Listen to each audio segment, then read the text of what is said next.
Sir, তো sir এই প্রোগ্রামে আমি এসেছিলাম শুধুমাত্র ওয়েট কমাতে, কারণ আমার ওয়েট বেড়ে 100 কেজি হয়ে গেছিল। কিন্তু ওয়েট বাড়ার পিছনে যেটা মেন সব থেকে বড় সমস্যা ছিল আমার চোখ। আমি 2009 অন্ধ হয়ে যাই। তো আমার চোখের দৃষ্টি বাঁচাবার জন্য আমাকে স্টেরয়েড দেওয়া হয়।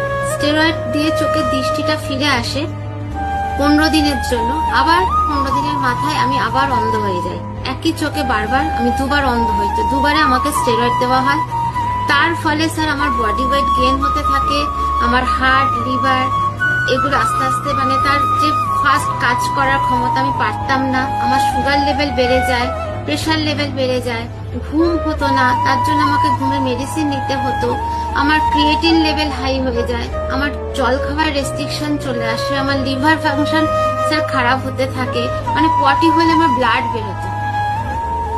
তো সেই জায়গা থেকে মানে আমি লড়ছিলাম। কিন্তু 2018-তে এসে স্যার আবার সমস্যা হলো যে আমার চোখ থেকে জল পড়ছে, চোখটা খুব চুলকাচ্ছে আর লাল হয়ে যায়। আমি ভাবলাম যে আবার বোধহয় আমি অন্ধ হয়ে যাব। তো আমি আবার ভিজিট করি। সেইখানে বলে চোখের নার্ভগুলো আমার একদম শুকিয়ে গেছে, চোখে ইনজেকশন দিতে হবে। আমি চোখে ইনজেকশন দিতে গিয়েছিলাম স্যার, কিন্তু এতটাই নার্ভটা শুকিয়ে যায় ইনজেকশন পুশ করা যায়নি। 3 বার ট্রাই করার পর চোখটা ওই রকম কনজাক্টিভাইটিস হয়ে যায়। তখন তারপরে লকডাউন হয় স্যার, আমার আর যাওয়া হয়নি। তো আমি ভেবেছিলাম চোখটা আর আমার ভালো হবে না। তো কমসে কম ওয়েট কমাবার চেষ্টা করছিলাম, কারণ আমি আর পারছিলাম না। এত কষ্ট, এত কিছু, সবকিছু ট্রাই করার পরও মানে বেঁচে থাকার ইচ্ছেটা মরে যাচ্ছিল। তো থ্যাংক ইউ এই প্রোগ্রামটা পাই। শুধুমাত্র ভেবেছিলাম যে ওয়েট কমালে ভালো থাকবো, আমার ওষুধ বন্ধ হওয়ার দরকার নেই, আমার চোখ ভালো হওয়ার দরকার নেই। এগুলো আমার ডিসক্লেমার রেজাল্ট। তো আমি ওয়েট কমাবার সাথে সাথে স্যার আমার এই চোখের সমস্যা, যেটা আমার মানে সব থেকে বড় কষ্ট, মানে যেই চোখের জন্যই আমার আজকে ওয়েট বাড়া, এত মেডিসিন, এত কষ্ট, এত কিছু, সবকিছু চ্যালেঞ্জ। তো সেইখান থেকে স্যার বেরিয়ে আসি। প্রবলেমটা সলভ হচ্ছিল বুঝতে পারছিলাম, কারণ চোখে জল পড়াটা কমছিল, স্কিনে বসতে পারতাম, আর রেস্ট্রিকশন ছিল স্যার। এর জন্য আমি ফোন ঘাঁটতে পারবো না, সেলাই করতে পারবো না, টিভি দেখতে পারবো না, ম্যাগাজিন পড়তে পারবো না। রান্না করতে গেলে চোখটাকে এরকম ঘুরিয়ে রান্না করতাম।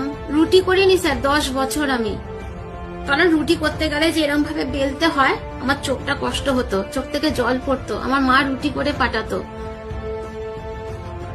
তো আমি জানলাম চোখে যখন জল পড়াটা আমার কমেছে, তাহলে হয়তো কিছু বেটার হয়েছে। আমি আবার ডক্টর ভিজিট করি। সেইখানে যখন আমি যাই, বলছে আপনার চোখে তো ইনজেকশন লেখা হয়েছিল, ইনজেকশন তো দেওয়া হয়নি। আমি বললাম না। তো বলছে ঠিক আছে, সব টেস্ট করবো। টেস্ট করে স্যার দেখছে যেটা তো মিরাক্কেল রেজাল্ট, আপনার চোখের নার্ভ একদম সতেজ। মানে এটা কি করে সম্ভব? এটা বিরাট বড় পাওয়া, আমি আশা করিনি। ডিসক্লেমার রেজাল্ট, যেখানে কোনো রোগ ভালো হয় বলে আমি কোনো কিছু চাইনি, শুধু নিজের বডি ওয়েটের ওপর ধ্যান দিয়েছি, নিজের ব্রেকফাস্ট চেঞ্জ করেছি, নিজের হ্যাবিট চেঞ্জ করেছি।